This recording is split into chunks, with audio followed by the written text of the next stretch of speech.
BX1 +. Le face-à-face. Pouvons-nous envisager de travailler 4 jours par semaine et non plus 5 jours? Et cette réduction du temps de travail peut-elle se faire à salaire égal? C'est la question qu'on pose dans notre face-à-face ce midi. Myriam Benayad, il faut souligner que certaines communes comme Anderlecht ou Saint-Josse ont décidé de mener l'expérience pour une partie de leur personnel. Effectivement, Fabrice, le personnel communal de plus de 55 ans de ces deux communes bruxelloises va bénéficier donc de ce régime de travail bien particulier et qui fait débat depuis quelques années déjà. À Saint-Josse, on en parle depuis 2016, en fait, une expérience pilote avait été menée à l'époque. Elle s'est concrétisée donc le 5 novembre dernier par une décision formelle qui sera mise en place en 2020 pour les employés de la commune de plus de 55 ans. Cela concerne au total 130 personnes, c'est-à-dire 20% du personnel. La mesure coûtera 900 millions d'euros par an à la commune, dirigée par le socialiste Emir Kir. À Anderlecht, la mesure est opérationnelle depuis octobre 2018. La Belgique n'est pas le premier pays à tenter cette expérience. Cette idée a en fait aussi été concrétisée récemment dans d'autres pays comme la Suède ou encore la France. En France, une loi encadrant l'expérimentation a même permis à 400 entreprises de passer à la semaine de 32 heures en 4 jours. Et les défendeurs de la semaine des 4 jours estiment que c'est en fait une évolution logique à entreprendre dans le monde du travail pour lutter contre le chômage et favoriser une meilleure remise à l'emploi. Du côté des opposants, la semaine des 4 jours n'est pas une mauvaise idée, mais elle est irréalisable en maintenant les salaires pour les 5 jours. Merci Mariam. Et pour débattre de cette question, on a invité Michel Cermak, auteur d'un livre qui s'intitule « Partageons le temps de travail », ancien chargé de recherche au CNCD, il travaille désormais au Parlement européen. Et face à vous, il y aura l'économiste Simon Giotto. Vous travaillez pour l'Institut Itinéra. Alors, est-ce qu'on peut réellement baisser le temps de travail à 4 jours? Est-ce que les règles peuvent être les mêmes dans le secteur public et dans le secteur privé? Ça fait partie des questions qu'on va se poser. D'abord, peut-être Michel Cermak, sur l'initiative prise à Saint-Josse. On se contente des plus de 55 ans, ça veut dire qu'on avance quand même avec beaucoup de précautions, non? Alors, ce qu'on a pu constater effectivement dans toutes les évolutions de réduction collective du temps de travail depuis plus d'un siècle en fait en Belgique et en Europe, c'est qu'on a toujours avancé par petits pas.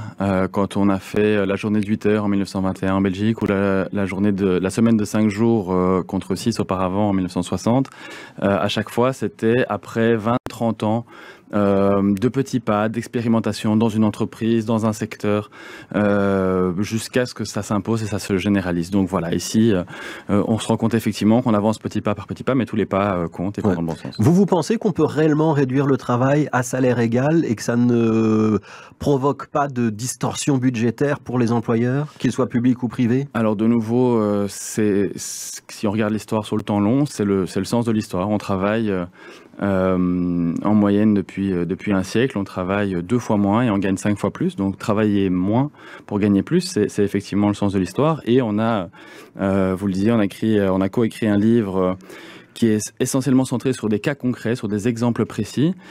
Et parmi ces exemples, on en voit plusieurs où il n'y a effectivement pas eu de baisse de salaire. Il y a eu une embauche compensatoire, donc des emplois qui ont été créés.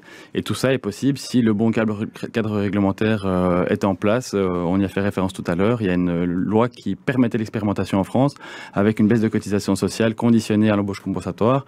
Et ça revenait à un coût zéro pour l'employeur. Simon Giotto, le coût zéro pour l'employeur, alors moyennant une baisse des charges, vous y croyez ou pas?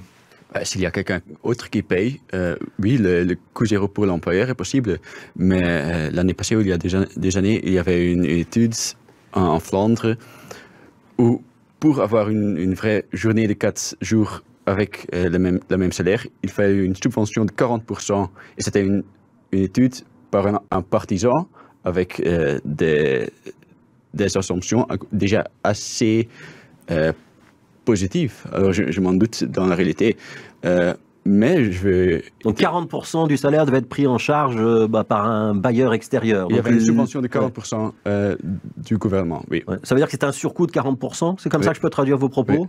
Oui. Non, c'est pas mon propos, c'est le propos de quelqu'un d'autre. Moi, je suis pour l'idée d'une expérimentation avec une réduction du temps de travail. S'il y a des gens qui disent ça va augmenter la productivité, et l'employeur veut l'essayer ensemble avec ses employés. Alors, pourquoi est-ce que je dois le nier? Le problème que j'ai avec la journée de 4 jours, c'est s'il s'agit d'une semaine de 4 jours standardisée, obligée, centralisée, et si c'est le gouvernement et donc le contribuable qui doit payer. Ouais, donc si je vous comprends bien, oui aux expériences, non à une législation qui s'imposerait à tout le monde. Quand on parle de semaine de 4 jours, on est toujours sur 38h30, hein, on est bien d'accord, hein, Michel Sermac. Non, ça peut être une semaine de 4 jours en 30 heures ou 32 heures, pourquoi pas. Mais sans compensation, mais sans diminution de salaire. Ça, c'est le principe que vous défendez. Salaire, avec embauche compensatoire, comme ça, le travail qui n'est pas presté est presté par d'autres. Je reviens à vous, Simon Giotto. Là, on voit qu'il y a des expériences qui sont menées dans le secteur public, dans des communes, hein, notamment des communes bruxelloises. Si dans le secteur privé, vous avez demain des PME qui décident de faire l'expérience, comment est-ce que le patronat ou le monde économique dont vous faites partie à l'Institut Itinéra vont juger l'affaire? Est-ce que vous pensez que c'est possible dans le secteur privé ou est-ce que c'est réservé au secteur public, ce type d'expérience? Tout d'abord, je ne fais pas partie du monde du patronat Itinéra. C'est le centre monde économique. Donc voilà, l'Institut Itinéra, c'est un think tank qui donne son avis, mais qui est plutôt d'inspiration, on va dire, libérale. On peut dire ça quand même. Nous, on a des différentes opinions dans le think tank. Oui. Aussi parmi mes différents collègues, on a des différentes idées. Et ça, c'est la bataille des idées qui est très intéressante en tant que chercheur. Ouais. Mais donc, on peut avoir des expériences dans le privé aussi, ou c'est réservé au service public, ce type d'expérience pour l'instant, sur la réduction du temps de travail? De nouveau, si c'est le privé qui paye, pourquoi pas? Ouais. Mais vous n'y croyez pas? Je suis chercheur. Je ne crois pas. Je suis pour des expérimentations et je vois les résultats et je me demande est-ce que les résultats sont valables pour cette expérimentation, est-ce que les résultats sont valables dans un autre contexte. Alors là, je peux penser. Mais vous avez parlé de l'expérience en Suède. Je pense que vous faites allusion à Göteborg, c'est ça? Mais là, l'expérience a été enterrée parce que c'était trop cher. Et aussi en Saint-Josse, il y a 35 personnes qui travaillent en moins. Il y a, si je me souviens bien, 20 nouveaux travaux qui seront créés, mais il y a 900 000 euros de surcoût, presque 1 million. Et qui va payer le surcoût? Il y a 150 personnes qui gagnent et autant de personnes qui perdent. Ouais. Michel Sermac, vous êtes d'accord avec les chiffres annoncés sur un surcoût à la commune de Saint-Josse de près d'1 million d'euros? Effectivement, il faut bien que quelqu'un paye. Hein. Ça, il n'y a pas de baguette magique. On parlait d'expérimentation et de regarder les expérimentations et leurs résultats. On peut revenir sur Göteborg, mais je voudrais faire référence à 2 expériences qu'on a analysées en détail dans le livre, 2 PME justement en France. Une dans le secteur de la construction et dans le secteur d'un concessionnaire automobile.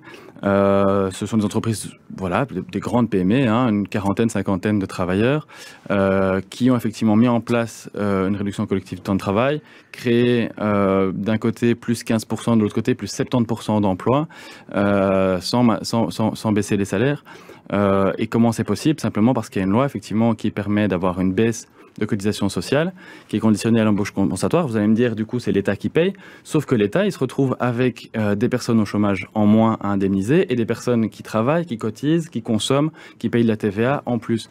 Et donc, en réalité, on se retrouve dans une logique qui est win-win-win, où évidemment les travailleurs s'y retrouvent, que ce soit ceux qui étaient sans emploi qui trouvent un emploi, que ce soit ceux qui avaient un emploi qui était peut-être surchargé. On voit l'explosion des burn-out, c'est quand même x3 en 7 ans, hein, les burn-out en Belgique. Évidemment, c'est un problème complexe et passer à 4 jours n'est pas la réponse pour tout le monde, mais quand même, il y a un réel problème de surcharge au travail. Peut-être que ça peut être une réponse. Simon Giotto, l'effet vertueux donc de mettre des gens au chômage au travail et donc que ça coûte effectivement à l'État, mais ça coûte pas plus cher que s'ils étaient au chômage. Et l'effet vertueux d'avoir moins de dépenses de l'assurance maladie parce qu'on a peut-être moins de maladies professionnelles. Vous y croyez ou pas? Oui, d'abord, le deuxième, l'effet sur le burn-out. J'ai déjà parlé avec des experts d'épuisement professionnel du burn-out et ils disent que ce n'est pas le travail en soi qui est le problème, mais la manière dont on regarde le travail, la manière dont on traite le travail. Et passer à 4 jours, ça n'aide pas en qualité de vie, en qualité de travail? Ça, je ne peux pas dire, mais je peux seulement dire qu'un travail stressant de 5 jours peut aussi être stressant de 4 jours.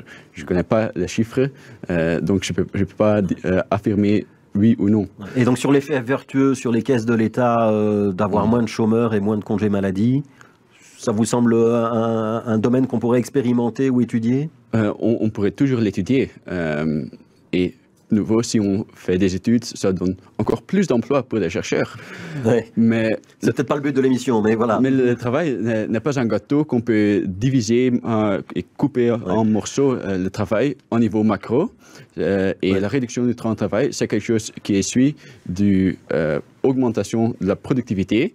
Et l'augmentation de la productivité soit divisée entre le consommateur qui paye moins, l'employeur qui gagne plus, l'employé qui gagne plus. On est quand même dans une tendance lourde, Simon Giotto, qui est celle de la nouvelle économie, qui est celle de la mécanisation, de la dématérialisation d'un certain nombre d'activités, où de toute façon, il y aura de moins en moins de travail pour les êtres humains, non? Non. Si on regarde des grandes recherches par l'USO, par McKinsey, par World Economic Forum, il y aura une disparition du travail, oui, mais aussi une augmentation de nouvelles formes de travail. Il y a le proverbe « on voit l'arbre qui tombe, mais pas la forêt qui pousse ». Et si on regarde il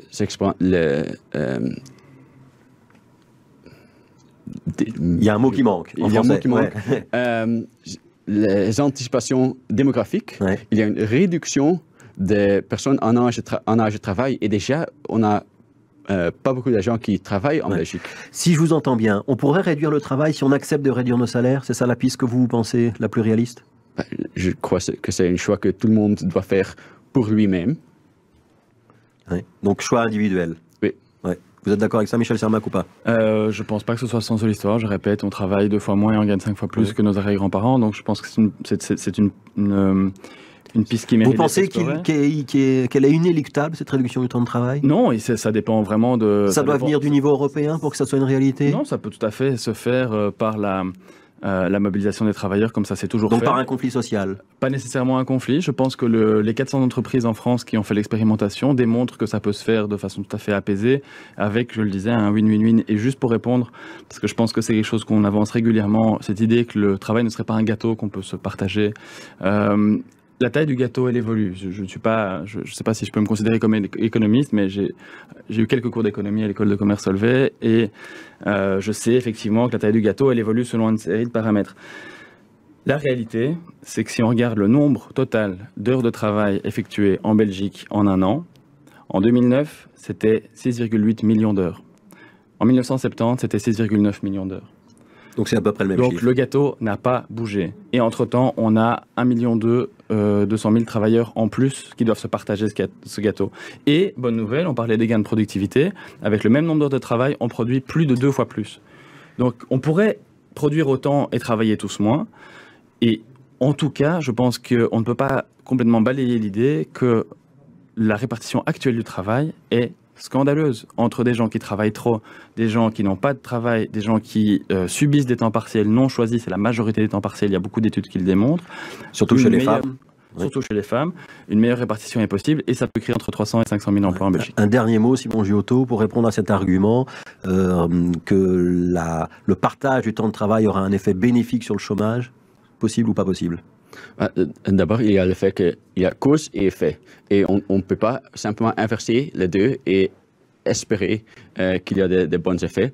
Et le partage, c'est quelque chose qu'on espérait déjà avec la retraite anticipée, qui devrait créer des emplois pour les jeunes. Mais si on regarde les chiffres maintenant, en Europe, nous sommes parmi les pires et chez le taux d'emploi des jeunes et chez le taux d'emploi des personnes âgées. Merci Simon Giotto, donc économiste pour l'Institut Itinéra, et merci Michel Sermac, donc co-auteur du livre intitulé « Partageons le temps de travail ». Merci d'avoir échangé quelques arguments. C'est un débat très vaste, il faudrait qu'on y consacre plus de temps. Et merci beaucoup d'être passé dans ce studio.